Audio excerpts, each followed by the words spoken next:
Saludos amigos, un nuevo reporte semanal donde vamos a comentar pues la visión tanto de renta variable, divisas, materia prima, como acostumbramos a hacer, además de incluir el comentario habitual de situación económica global más que local, por supuesto, que es la que importa. Bien, iniciemos. Primero que nada, dato a comentar, noticia que aparecía en The Economic Collapse Blog, un blog bastante polémico también sobre noticias económicas que nos comentaba una mera curiosidad. La semana pasada rompimos máximos en la renta variable americana y nos comentaba, ¿es solo coincidencia que el Dow Jones rompa esos 20.000 puntos máximos al mismo tiempo que la deuda nacional está alcanzando los 20 millones de dólares? Y ponemos un gráfico que ya hemos puesto en otras ocasiones que relaciona los niveles de Dow Jones con los niveles de deuda americana por trillones. Si os fijáis, el único caso en el que el efecto de subida del Dow Jones sin incurrir en deuda se salva es en el caso de la legislatura de Bill Clinton. Pero en el resto vamos que hay una relación muy directa entre la deuda norteamericana y la cotización de los selectivos americanos, la renta variable. ¿Por qué? Porque hay una relación, lo hemos dicho multitud de veces, y esto se aprende mirando mercados y mirando ya simplemente los hechos y no las teorías económicas doctrinales que nos enseñan, que simplemente nos nublan la vista. Y son claramente, cuanto más dinero se imprime, más deuda existe y más sube el mercado. Porque es una relación directa. El mercado cotiza en ese mismo dinero. Si se inyecta dinero, el mercado sube. Otro detalle adicional, esta vez sacado del Zero Hedge, el BCE activo elevarse por encima del 36% del PIB de la zona euro. Draghi ahora posee el 10,2% de los bonos corporativos europeos. Fijaros que entonces lo que nos está diciendo es que ya de entrada el BCE está acumulando en sus tripas, en sus activos, en su balance, más del 36% del GDP, del Producto Interior Bruto de toda la zona euro, lo cual es escandaloso, ¿verdad? Y en este caso, el 10,2% de los bonos corporativos europeos, por cierto, buena parte de ellos, en su mayor parte alemanes y franceses, prueba de que está compuesto principalmente el euro por Alemania y Francia. ¿Vale? Y una reflexión más que voy a sacar aquí, ahora ya, con datos y no con noticias. Lo que tenéis en pantalla son las reservas de oro que tiene la Reserva Federal. Os quiero recordar que aunque el gráfico este es del año 2001, ya desde los 70, que es cuando se decide abandonar a mediados de los 70 ese patrón de conversión dólar-oro, que existía en 33 dólares por cada onza de oro, y que era el patrón fundamental para que todo pivotase contra el dólar, todas las divisas de Europa reconstruida y del resto de países del mundo cotidianas en contra del dólar, se abandona, se reclama el oro y la Reserva Federal no puede dar el oro. De hecho, Francia manda fragata militar a la costa a reclamar el oro a la Reserva Federal, que no puede devolvérselo, lamentablemente. Desde entonces, el mayor tenedor de oro del mundo es Estados Unidos, y la divisa que más se ha estirado desde entonces ha sido también el dólar, ¿vale? China, las reservas de oro de China desde el 2001 hasta acá, y Rusia, las reservas de oro de Rusia desde el 2001 hasta acá. Vuelvo a repetir los gráficos: reservas de oro de Estados Unidos, reservas de oro de China y reservas de oro de Rusia. El país con más reservas de oro es Estados Unidos, pero creo que habéis cogido el patrón. China, Rusia y otros países, os sonarán los BRICS: Brasil, Rusia, India y China. Esos países están comprando masivamente oro y deshaciéndose de reservas de divisa extranjera. Las mayores reservas de divisa extranjera en los bancos centrales son, en el 60% a nivel mundial, dólares. Por eso, el dólar, por mucho que la Reserva Federal quiera subir los tipos de interés, lo que quiere es maquillarlo y subir el valor del dólar artificialmente, porque los tenedores de dólares a nivel mundial se quieren deshacer de él. Y una anécdota que os voy a comentar, simplemente a una cuestión cultural. Hace pocos días estuve en Suiza y fui con varios compañeros a tomar, pues sencillamente, andando por la calle, coger un Big Mac. Lo cual me trajo a acordarme de una anécdota que ya recuerdo haber estudiado hace años, que era el índice Big Mac. Pues efectivamente vi que costaba un menú 11 francos suizos el menú, equivalente a aproximadamente unos 10 euros, 9 10 euros. ¿Con qué me encontré? Con este recuerdo que nos daba. Muestra claramente cuál es el poder adquisitivo y también cuál es el valor de una divisa en cada parte del mundo, porque al valorar lo que cuesta un Big Mac en Suiza contra lo que cuesta un Big Mac en Egipto en dólares, en términos de dólares, me doy cuenta que el Big Mac en dólares son 6,35 en Suiza y en dólares son 1,46 en Egipto. ¿Por qué? Número uno, el poder adquisitivo que tiene el país de Suiza, la renta media, como veis aquí, porque he cogido el índice ajustado, ¿vale? Veis que pone GDP per person, es Big Mac Prices versus GDP per person, es precio de un Big Mac contra el Producto Interior Bruto por persona. Lo cual me muestra que mirando lo que cuesta un Big Mac en cada país o en cada ciudad del mundo, puedo saber cuál es el poder adquisitivo medio del ciudadano que vive ahí, en Egipto, 1,46, porque la renta media de un Egipto es 3.740 dólares en términos nominativos. El Producto Interior Bruto por persona, por cada habitante de Egipto, toca a eso y en Suiza toca 80.675 dólares. Ahí tenéis la diferencia clara de cómo siguiendo el índice Big Mac podemos ver cuál es la riqueza real adquisitiva que puede tener un país y el diferencial de divisa que puede tener contra el resto. Fijaos que todo lo que estamos diciendo ahora mismo, hasta el momento, hasta estos 5 minutos de vídeo que llevamos, es sencillamente que el dinero lo es todo. El oro y el dinero y la capacidad adquisitiva real del dinero en las economías. Y eso es lo que va a mover todos los mercados, si sabéis entenderlo. Voy a hacer un análisis más con respecto a la economía americana, que es las dependencias externas, ¿vale? Fijaos, de nuevo, una portada que ponemos que nos viene a decir algo. I still like to call the Independence Day. Me sigue gustando llamarlo el Independence Day, el Día de la Independencia, pero que tiene una manguera de carburantes enrollada a la pierna por su alta dependencia de las petroleras, que al mismo tiempo dependen de los bancos, sector bancario americano, y al mismo tiempo una cadena que pone Foreign Debt, deuda externa. ¿Por qué digo esto? Porque es una muy buena ilustración para entender la alta dependencia que tiene Estados Unidos del crudo, de cierto tipo de industria y sobre todo de la deuda externa que tiene tan alta con la segunda mayor economía del mundo, que lo comentábamos en el vídeo de la semana anterior, China. China, la economía que más deuda posee norteamericana, después de la propia Reserva Federal. Y he visto oportuno citar los pros que tendría eso que estábamos diciendo, que si Donald Trump realmente va a cambiar el rumbo del barco, de la primera economía del mundo, muy probablemente elija hacer un dólar barato para poder entrar en esa guerra comercial que quiere hacer y que probablemente no lleva a ningún sitio, pero que nunca sabemos cuál es el plan que los arquitectos de la mayor economía del mundo tienen ahora en mente.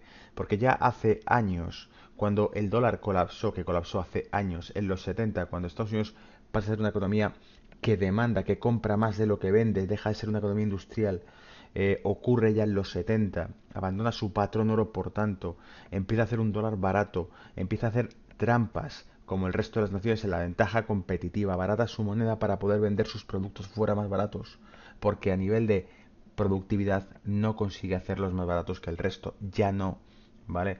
Desde ese momento surge una nueva estrategia, que fue la creación de la OPEP, ¿de acuerdo? Por lo tanto, estoy seguro que para legitimar el dólar las siguientes generaciones ocurrirá algo nuevo. ¿Qué tienen pensado? Todavía no lo sabemos, pero desde luego creo que pasará por un dólar barato de nuevo. ¿Por qué? Uno, ventaja competitiva frente a países con mejores tasas de productividad en una guerra comercial. Por supuesto me estoy refiriendo a China, ¿por qué no también a México? ¿Por qué? Porque el coste, los salarios, la productividad, pagar a un mexicano por producirlo, o incluso pagar a un chino, que es el caso extremo, por producirlo es más barato que pagar a un ciudadano norteamericano. ¿Vale? Rebaja de deuda, impago cotizada en dólares rebajando el propio valor del dólar hasta licuar sus deudas. Deben la deuda en dólares, porque los bonos americanos cotizan en dólares. Y si deben la deuda en dólares y deben una cifra tan escandalosa y monstruosa como la que quitamos la semana anterior, que alcanza los varios 107% del Producto Bruto norteamericano, si no recuerdo mal, esa cifra tan gigantesca, sencillamente al imprimir dólares la abaratamos porque hacemos que el dólar sea más barato de lo que era. Cuando no, incluso establecer tasas convertibles contra otro tipo de monedas, como ya hace años surgió el rumor del Amero, una moneda que se pasaría a sustituir al dólar y que tendría una tasa convertible forzosa, ¿vale? Pues en este caso los que tengan tenedores de dólares se los comerán. Qué mejor manera de vengarse de China que haciendo una jugarreta de este tipo, ¿vale? Lo que pasa es que, claro, la turbulencia que crea en el sistema monetario internacional sería brutal. Pero ahí está, rebaja de la deuda o impago de la deuda porque cotizan dólares e imprimen más billetes, haciendo que los dólares que poseen sus competidores valgan cada vez menos. Mundo dolarizado, efecto inflación en combustibles mediante el crudo que recuperará las inversiones de los últimos años en industria de fracking. Efectivamente, si tirasen el dólar por los suelos, la materia prima que cotiza en dólares, y en este caso nos estamos refiriendo los sauditas, los venezolanos, todos aquellos que venden crudo empezarían a subir su precio, porque como les dan a cambio del crudo dólares, porque el barril cotiza en dólares y el dólar vale menos, pasarán a compensar esa pérdida de valor de los billetes subiendo el precio del barril. De nuevo, misma estrategia, la bajada del crudo sería un remedio, un antídoto para ese sector petrolero que se ha visto tan perjudicado desde el año 2014 en Estados Unidos. Y más sabiendo que ese sector petrolero es amigo, simpatizante Trump de este grupo. ¿Vale? El reto del poder adquisitivo. El dólar comprará menos fuera, pero la renta disponible de Estados Unidos realmente dependerá del crecimiento que experimente el país con dicha estrategia. Cuidado con esto porque esto ha sido debate para muchos economistas que no lo entienden, ¿vale? Esto muchos economistas no lo entienden. Se habla de poder adquisitivo, se dice que un dólar barato perjudica la capacidad de comprar externamente Estados Unidos fuera. No es del todo correcto porque si un dólar se vuelve un 4% más barato, pero durante ese año experimenta un 5% de crecimiento, el Producto Interior Bruto de un país, la renta disponible es más alta. Luego técnicamente ha ganado un 1% neto en poder adquisitivo pese a tener un dólar más barato. Esa es la trampa que muchos economistas no entienden cuando se habla de poder adquisitivo con respecto a la divisa. No hablamos de la capacidad adquisitiva de la divisa, porque Japón tiene una divisa que compra bastante menos euros, es menos fuerte que el euro, pero la renta disponible de un japonés es mucho más elevada que la de un español, un portugués, por ejemplo. Y no hay que olvidar que Japón, siendo uno de los países con una de las monedas más débiles del mundo durante los 90, era uno de los países con más exportaciones del mundo. Luego prueba perfectamente que la teoría de que una moneda débil no puede generar exportaciones no puede generar importaciones, es falsa. No hablamos del poder adquisitivo de la moneda, hablamos del poder adquisitivo que tiene el ciudadano de ese país y eso depende del crecimiento que experimenta el país con esa estrategia, ¿vale? Y bueno, la próxima revolución del Bitcoin, ya estamos viendo, hay una cosa implícita que quiero decir en todo esto, hay un colapso de las políticas monetarias, lo habéis visto con los gráficos previos que hemos mostrado de las reservas de oro, los países occidentales están cada vez más endeudados, las monedas reinas de la economía mundial, el dólar, el euro, la libra, están altamente endeudadas y eso quiere decir que ha llegado el turno de las nuevas opciones Bitcoin. Ya Carney, el primer ministro británico, hace ya unos aproximadamente año y medio, 2 años, comentó en una entrevista que le hicieron, el artículo se llamaba ¿Cuánto bajo se puede caer más o menos? Era el título, la traducción del artículo. Comentaba que el Bitcoin sería un gran experimento, comentaba que el futuro pasaría por un dinero digital. Este tipo de cosas yo creo que nos van a dar a entender que van a tratar de entrar en el Bitcoin. ¿Por qué? Porque el Bitcoin antes o después puede salirse, se puede escapar de las manos. Si hace años ya oíamos que el Internet era un proyecto sin futuro, que solamente serviría para que cuatro frikis estuviesen compartiendo contenidos, hoy nos hemos dado cuenta que es el futuro de las transacciones económicas. En este caso el Bitcoin es exactamente lo mismo. Lo están tratando de tildar de friki, de una cuestión friki, que pocos lo utilizan, pero en cualquier momento podría experimentar un boom brutal. Prueba de ello, gráficos del Bitcoin desde que pegó el sprint en 2013 se disparó, ¿vale? Veis ahí que estamos a las puertas de superar cifras importantes y si el dólar inicia esa política de abaratamiento, el Bitcoin se disparará porque esto es cuántos dólares compramos con un Bitcoin. Si mañana, cuidado con lo que voy a decir ahora, si mañana vemos que se inestabilizan las políticas monetarias mundiales tal como está apareciendo, por los problemas que tiene Europa, por los problemas que tiene Reino Unido con la libra, por los problemas que tiene Japón ya crónicos y por supuesto por los problemas que tiene la reina madre, la reina de todas las divisas, el dólar, si es que vuelven a entrar en una nueva QE, una nueva política de dólar fácil y barato, el Bitcoin adquirirá mucha fuerza porque antes o después se darán cuenta que es el futuro de las transacciones internacionales, ¿vale? Dicho esto, pasamos ya a comentar mercado. No sin antes, una cosa que os tenía preparada era deciros que os voy a dejar en la descripción de este vídeo dos regalos, dos películas que haciendo esta presentación me han venido a la cabeza y que creo que os pueden interesar, ¿vale? Una es El concursante, os dejaré la descripción el título en la descripción del vídeo, y la otra es The American Dream, una historia americana que cuenta la historia del dinero y de los Estados Unidos y explica muy bien el patrón oro y la casa Rothschild y la creación de deuda. Es un poco exagerada, pero no olvidéis, existen incluso libros de historia que explican la creación de la deuda pública externa en España a través de la guerra de independencia con los franceses. Cuando la casa Rothschild y los ingleses nos ayudan, se crea la deuda externa española entonces a través de la familia Rothschild. Es muy parecido a la historia de Estados Unidos que plantan en esta serie, solo que no lo hemos hecho nunca en España, ¿vale?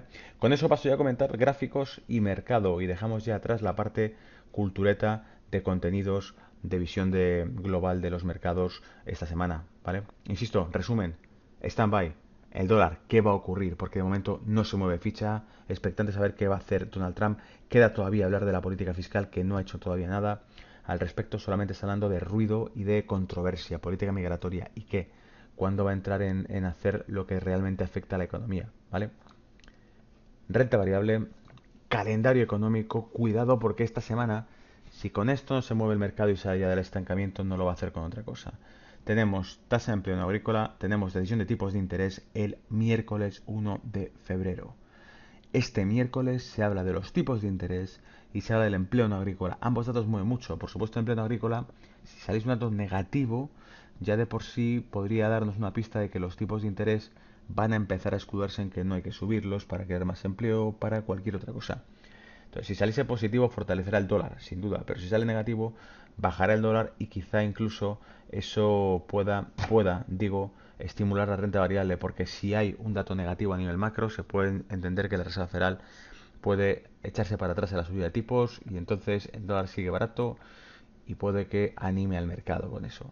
Jueves, decisión de tipos de Reino Unido, habrá que vigilar el cable, ahora mostraremos gráficos. Declaraciones de Mario Draghi, declaraciones de Mark Carney, el presidente del Banco de Inglaterra, vigilaremos el cable igualmente. Y sobre todo viernes, las nóminas no agrícolas, las non-farm payrolls, que mueven muchísimo mercado, son muy volátiles. Por lo tanto, tenemos desde el miércoles hasta el viernes plagada la semana de varios detonantes, varios cartuchos de dinamita que pueden hacer que el mercado salga del lateral y que el dólar definitivamente se incline hacia un punto en concreto. Ese pequeñito, la semana pasada comentábamos estos rangos, decíamos si rompe para arriba, pues obviamente la réplica que haga, y si se llega a esta zona no lo pierde, si lo pierde llega a esta otra zona.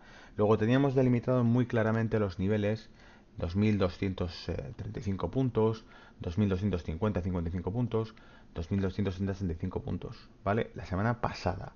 ¿Qué ha ocurrido con los resultados empresariales? Ruptura de máximos. Fíjate lo curioso además que estos máximos cumplen exactamente la misma dimensión. La longitud que tenéis aquí, el recuadro, es igual que este e igual que este. ¿Os dais cuenta las simetrías que hay en el mercado? Que estoy ya cansado de repetirlas.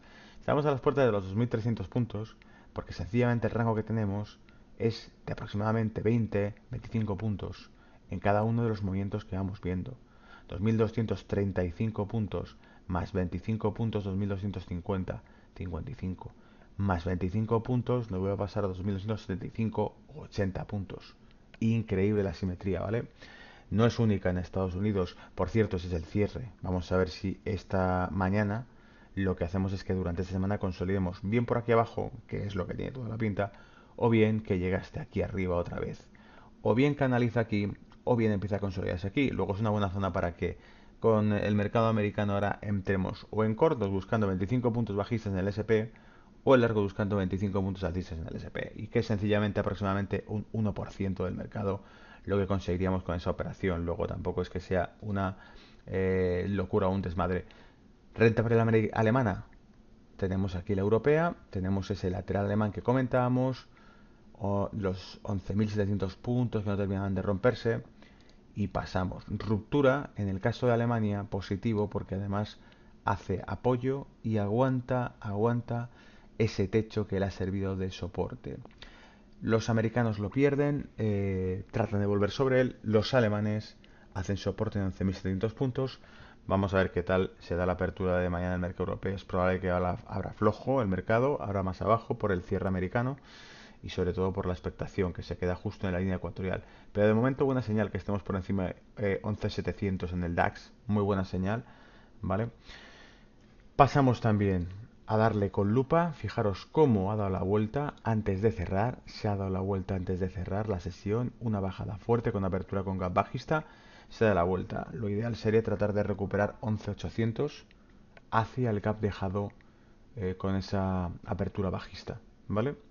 Vamos a pasar a la renta variable española, al IBEX 35. La semana pasada, estos rangos comentábamos. Si os fijáis, estábamos entre los 9.300, entre los 9.400 aproximadamente, y entre los 9.550, 530, 550, por ahí esta zona aproximada. Igual, de nuevo, dos rangos, dos zonas limítrofes, simetría. ¿Qué ha pasado? En este caso ni siquiera conseguimos consolidar por encima de ese máximo. Lo rompimos y de vuelta otra vez dentro, ¿vale? Probablemente por todo el ruido y chatarra que se habla del tema de los bancos españoles y las cláusulas nuevas que ha impuesto la legislación en España, ¿vale? Pero fijaros cómo esta zona ecuatorial que marcamos sirvió de apoyo. ¡Pum! Dos velas verdes según llega a la zona que teníamos marcada la semana anterior, que era esta, ¿lo veis? Llega aquí y dos velas verdes. No aguanta y vuelve otra vez sobre la marcha. Zonas clave. Si el mercado se pone bajista, tenemos esos 1277, 1280 puntos. Pongamos que son 1280 puntos, la siguiente zona que puede tener de recorrido bajista el IBEX 35. Si se da la vuelta, si el DAX consigue consolidar, a lo mejor se anima y rompe los 9.400 puntos. Quizá, ¿vale? Pero está muy indeterminado. Realmente en 9.400 puedes buscar cortos, en 9.280 puedes buscar algún largo, 9.235, ¿vale? Divisas. Vamos a ir pasando también al tema de divisa. Fijaros, la semana pasada comentábamos lo fundamental, el índice dólar, que esto en realidad es el principal gráfico. Este gráfico tendría que estar el que estuviese en portada directamente, el que estuviese delante de todo, para que nos fijásemos bien en qué es lo que está pasando. Si miramos este gráfico podemos averiguar prácticamente ya la evolución que van a tener el resto de mercados, todos, materia prima, resto de divisas y índices bursátiles y renta variable, obviamente, las acciones, todo lo demás, solo con ver este. La semana pasada rompí esta zona, y decíamos que no nos engañen, que a lo mejor deja una mecha y consolida y se pone por encima de esta zona. ¿Por qué? Porque es, repetimos, un patrón alcista, es un alza muy fuerte, una fase lateral, una ruptura al alza de la fase lateral, va a continuar la tendencia alcista, pero no lo sabemos de seguro. ¿Y qué ocurre? Que esta semana nos dejó en mecha y efectivamente trata de hacerlo en verde, pero todavía no se lanza. Fijaros cómo el cuerpo de la vela se ha comido por completo y vuelve a su origen. Luego están muy indecisos con el dólar, no saben qué hacer con el dólar, porque esto es el índice dólar. Y francamente creo que tendría que ser alcista, pero claro, lo que estamos hablando es que si Donald Trump se lanza a machete a luchar en una guerra comercial contra otras naciones, le va a hacer falta el dólar barato. Y entonces, antes o después va a meterle mano a la Reserva Federal, va a ir a por ella, va a ir a por la Reserva Federal.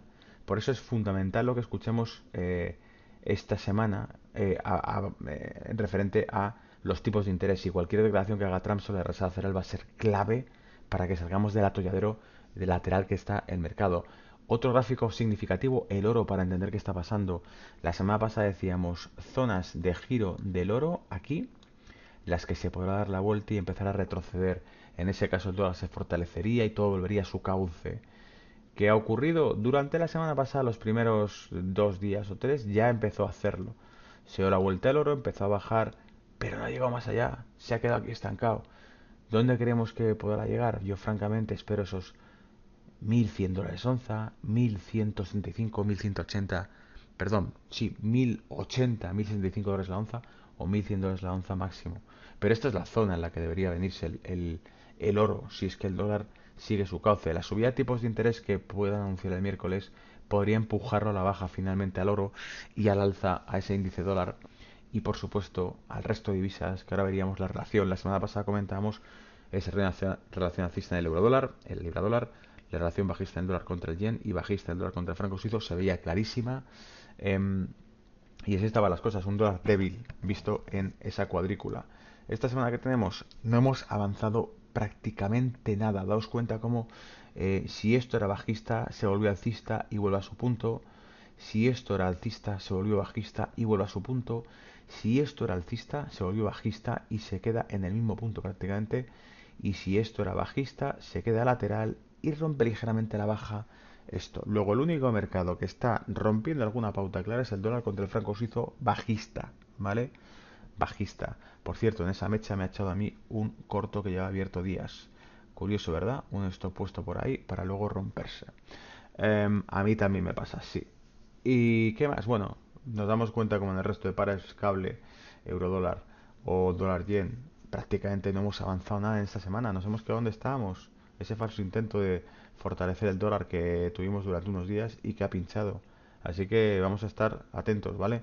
Eurodólar, un análisis más determinante en el eurodólar me mostraría niveles clave fundamentales con esa decisión de tipos y con el discurso de Draghi y con todo lo demás, pueden llevarnos hasta el 1,0830 el eurodólar y no me extrañaría que lo levanten hasta aquí, pese a que luego lo quieran hacer bajista, lo pueden levantar hasta aquí. Por ejemplo, dato de empleo negativo que sube el eurodólar y que luego de repente la Reserva Federal anuncia la subida de tipos y vuelve a bajar, qué sé yo, ¿vale?